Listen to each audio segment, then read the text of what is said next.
O programa Fica a Dica desta semana vai abordar um assunto muito interessante sobre abuso sexual. Nós vamos falar com uma linguagem leve, simples, para que todos possam entender. Eu estou aqui hoje com a Ana Monachesi e vamos tirar dúvidas com ela, saber um pouco mais sobre esse assunto tão delicado. Isso mesmo. Tudo bem? Como vai? É muito bom estar aqui no Fica a Dica. Seja muito bem-vinda, Ana. Eu tenho algumas perguntinhas para fazer para você. Antes, eu gostaria de oferecer um cafezinho daqui, desse lugar maravilhoso, que é o Café Conchego, em São José do Rio Preto, gente. Olha que graça tudo que eles servem aqui. Você aceita um cafezinho? Claro, muito obrigada. Olha que charme, incrível. gente. Muito obrigada. Aqui tudo é muito delicado, né, Ana? Sim. Olha que graça, olha o que eles servem, um capricho e tanto. Mas continuando aqui, porque senão a gente não pode perder o fio da meada. Então vamos. Eu vou às perguntas, então. Ana, como identificar e denunciar casos de abuso sexual? Paula, não é tão fácil assim. Vou dizer que quando a gente ouve falar de um caso de abuso, a gente já tem essa temática, né? Já estamos pensando a respeito disso. Mas a pessoa que sofre, ela não está preparada para aquilo. Porque ela não supõe que vai passar uma situação dessas. Ai, com certeza. Você acredita nisso? Eu acredito muito. Muitas vezes a gente pensa o quê? Que como nós não faríamos isso com alguém, as pessoas também não fariam isso conosco. A gente nunca vai imaginar isso. Não. E a gente pensa o quê? Sempre que é alguma coisa ligada ao ambiente de rua, que você é abordado com muita violência. E quando isso não se apresenta? E quando você é vítima de um abuso de algum profissional que você contratou, não é? Que tem acontecido muito isso, né? Tá aí na mídia. A gente ouve falar muito isso nos telejornais, nas mídias, então é bem delicado, Sim. porque são profissionais que você confia e que você contrata e ao mesmo tempo quando você percebe ou às vezes fica até sem jeito de poder comentar sobre o que está acontecendo, a pessoa... Acontece na maioria dos casos, né? A pessoa fica sem jeito de poder falar alguma coisa. Pode acontecer também de uma questão tão sutil, você só vai percebendo que tem alguma coisa que está te fazendo mal naquele contato, que não está te agradando, que está te deixando desconfortável. Aí é a hora de pensar em abuso. Pode ser com um profissional, pode ser com um familiar, pode ser com um conhecido de longa data. Então a gente tem que sempre se preservar e pensar, isso é uma situação que me deixa desconfortável? O que eu posso fazer para barrar isso? Né? Eu acho que assim, tem muita gente que fala assim, que já fica armada para alguma situação. Tem gente ao contrário, né? Sim, porque essas são hoje, as maiores vítimas. então, porque já aconteceram tantas coisas e hoje, principalmente as mulheres, com os homens também acontece. Né? Isso não é um fato só com mulheres, não. Com crianças, adolescentes, idosos está né? crescendo muito o número de denúncias com idosos abusados. E isso é mais difícil, né, Ana? Sim, porque o abusador também, ele se aproveita da fragilidade daquela pessoa que ele está abusando. Então, essa fragilidade o protege. E é aí que a gente tem que agir, para que essa pessoa não fique protegida, para que essa pessoa seja denunciada. Eu acho que assim, você tocou num assunto bem interessante, porque assim, a denúncia é uma coisa que todos deveriam fazer e nem sempre é feito. Porque inclusive tem um número que as pessoas podem ligar, que depois a gente vai passar aí, que é o Disque 100, né? O Disque 100, você inclusive não precisa se identificar. Melhor ainda, então assim, não tenha receio, não tenha vergonha de contar o que aconteceu, porque você lá vai ter orientações também, né, Ana? Sim, uma denúncia nunca é um julgamento, denúncia é denúncia, você está relatando um fato que aconteceu, né? Geralmente o que a gente vê? Uma pessoa denuncia, uma outra pessoa, né, um abusador, e aí outras mulheres, outros homens, outros idosos vão ter também força para denunciar a mesma pessoa. Já percebeu que acontece isso? Já, sim. É um o que movimento- acontece que a gente percebe, inclusive nos telejornais, que a gente vê muito isso, né? Sim. Que uma pessoa denunciou, mesmo que não tenha dado seu nome, né? Não, Mas precisa. assim, depois dessa pessoa, começam a aparecer outras pessoas. Então assim, uma tomou coragem, todas deveriam tomar coragem. Porque ninguém merece sofrer abuso. Não, de forma alguma. De jeito nenhum. E isso também dá um mecanismo para prevenção e proteção, né, das pessoas também. Quanto mais visibilidade tiver de denúncias também, né? O limite do seu corpo é seu, não é? Sim, com certeza. Tem uma outra pergunta aqui, Sim. qual o papel das escolas no combate ao abuso sexual de crianças? Pois é, o papel da escola é exatamente de proteção e informação dessa criança. Quanto mais informada a criança estiver a respeito do que se pode ou não fazer com o seu corpo e o que ela pode ou não fazer com o corpo do coleguinha, dos parentes, dos amigos, não é? Com certeza. Mais essa criança vai ter possibilidade de se defender. Às vezes, né, Ana, essas crianças não têm muita orientação dentro de casa. Então é importante que as escolas passem isso. Eu estava até lendo sobre um assunto que a partir até de 5 anos de idade tem como você já ir introduzindo isso e mostrando para as crianças. A informação, ela não pode ser confundida com o incentivo. Esse é Sim, o grande mal que está acontecendo, que a gente confunde uma coisa com a outra. Incentivo nunca se pode acontecer com criança, nunca. Isso seria um abuso.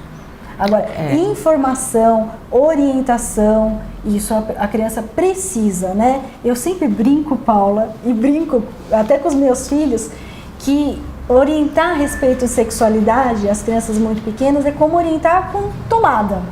A gente precisa contar para a criança, né? Olha, esse aparelho, esse mecanismo aqui é perigoso, porque é perigoso uma tomada. Entretanto, a criança tem que aprender a usar aquilo, a criança tem que saber usar aquilo. E tem que saber o porquê. Porque Sim, criança da forma a criança é tudo adequada. porquê. Então você tem que falar que é perigoso, mas por que é perigoso? Porque às vezes a pessoa tem receio de falar e não explica. Exatamente. E eu acho que isso cria uma coisa para a criança de curiosidade. Ó, você não pode fazer isso. É aí que mora o perigo, O não é? silêncio é um campo muito farto para quem é abusador. Então, a gente não pode deixar a criança no silêncio. De Se você não forma responde a ela também não vem te questionar mais.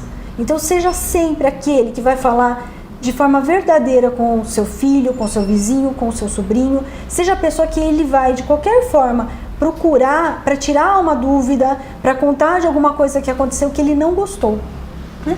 E não é toda criança que faz isso, né? Não. Porque eles têm uma coisa assim, um receio de poder contar para os pais, principalmente. Tem uma questão de personalidade, inclusive. Também, né? E aí, assim, é por isso que é importante esse vínculo entre os pais e os filhos, para que tenha diálogo, né? Uma porta aberta. Uma porta aberta para que eles possam se abrir com os pais, né?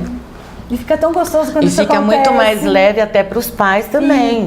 Fica. Porque você Uma vai relação ter de certeza confiança. que o teu filho vai chegar para você e perguntar coisas que ele não sabe, do que aprender por aí de outras formas, né? Exatamente. O abuso sexual, ele tem de diversas formas, né, Ana? Sim, sim. Então- Inclusive não só físico, né? É, isso que eu ia falar. Não precisa ser necessariamente físico. Você pode passar um constrangimento sexual. Né? Alguém pode te falar alguma coisa que você não gostaria de ouvir. Por exemplo, num trabalho, um funcionário com um patrão, né? Sim, sim. Então acontece também muita coisa nesse sentido. Internet, Ah, que a gente ouve isso constantemente também, né? Sim. E casos bem sérios, inclusive. Agora parece que estão bem em cima disso, né? Cuidando disso. pois é, cada vez mais eu acho que a tecnologia vai se empenhando em estabelecer limites, né, para o uso que as pessoas fazem desse ambiente. Mas ainda não é um limite tão eficiente assim. A gente precisa muito mais de orientação, força, tranquilidade, né? A gente precisa realmente pensar quais foram os passos que essa pessoa ultrapassou no nosso corpo, com o que a gente está ouvindo, com o que a gente está se propondo a fazer. E com relação a nudes, que isso tem demais.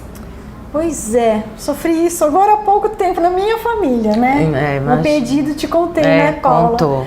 Um pedido de nudes para uma criança muito pequena.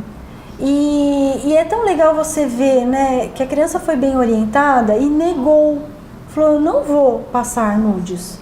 E também se negou a receber. Olha que interessante. É interessante, mas aí... Eu não quero receber esse nudes. Mas por quê? Porque você conversa muito. Sim. Porque quando a criança não tem essa instrução, ela vai receber, vai se assustar e, enfim... Exatamente. Acontece N situações. E se essa questão sai do controle, isso pode gerar algumas complicações maiores. Eu estou percebendo no consultório, Paula, um crescente número de pessoas pensando, né, planejando até suicídio, pensando em mudar de cidade, por conta de questões assim. Isso é muito grave. Isso é muito grave mesmo. E ainda que estão indo no teu consultório, pessoas que nem conseguem chegar. A maioria não consegue. Porque é incrível, né, Ana? As pessoas... A Ana, como eu havia dito, ela é psicóloga e sexóloga. Então, assim, as psicólogas, elas vão abordar esse assunto até certo ponto. Já a Ana, ela vai abordar esse ponto de uma outra forma. Porque eu trabalho as dores das questões sexuais, né? Então, eu acho que você vai um passo além. Porém, todo mundo tem a capacidade, né? Eu acho que com um pouco de informação, você tem sim capacidade de ser multiplicador de um conhecimento para criar uma base aí, que as pessoas consigam se proteger, denunciar, né? Para que as pessoas não sejam sempre aquela que fica com medo. E se eu denunciar, e se as pessoas vão acreditar em mim, como que as pessoas vão olhar a minha postura? Isso eu acho que não tem mais. E a minha roupa? Nossa, eu não me conformo com isso. Não, eu acho que não tem que ter mais essa coisa de não denunciar. Sim. Porque hoje está muito às claras, tá muito mais, a gente tem muito mais visibilidade dessas coisas, está sabendo de muita coisa. Então, assim, a gente tem que denunciar, sim, porque dessa forma a gente está se ajudando e ajudando outras pessoas também. Exatamente. Não é? Cria uma rede de proteção. E cria uma rede de proteção. De que forma você poderia ajudar como psicóloga, sexóloga? Você pode auxiliar as consequências de abuso. Pois é, as consequências, elas são individuais, Paula. Né? Cada pessoa responde de uma forma ao abuso. Só que eu vou dizer para você, não é só o abusado que sofre. Muitas vezes os familiares que estão próximos dessa pessoa também sofrem. Eu tenho certeza. Então nós podemos sim tratar as pessoas, consequências que para ela surgiram em decorrência disso, mas também os familiares. É isso que eu ia comentar, porque a Ana, ela trabalha... A Ana trabalha com a família também, né, Ana? Sim. Então ela traz o paciente, mas ela envolve toda a família também para que possa ter uma recuperação mais rápida, talvez, não sei se é essa a palavra. Sim, é recuperação, é retomada, né? É superação. Não esquecer, ninguém esquece um abuso, não é possível. É difícil, muito difícil. Para quem passou, todo mundo vai lembrar exatamente. Mas superar aquilo e dar continuidade à sua vida de forma tranquila, de forma a aproveitar a sua vida, sem tanto medo, sem tanto receio, é importante. E por isso que é importante sempre a ajuda de uma profissional, ou um profissional, né? Porque aí você vai saber exatamente como orientar, você vai ser orientada como lidar com essa situação. Ana, eu adorei te receber aqui. Bom, eu acho que foi um papo assim... bem construtivo, uma coisa que vai passar muita informação para as pessoas, e eu vou trazer a Ana outras vezes com outras abordagens interessantes também. Sempre que vocês precisar. Podem enviar perguntas para o programa, que aí eu passo todas para a Ana, e na próxima vez a gente pode até falar o que você enviou para a gente. Claro. A gente fica por aqui e até a próxima semana. Um beijo, até lá. Where I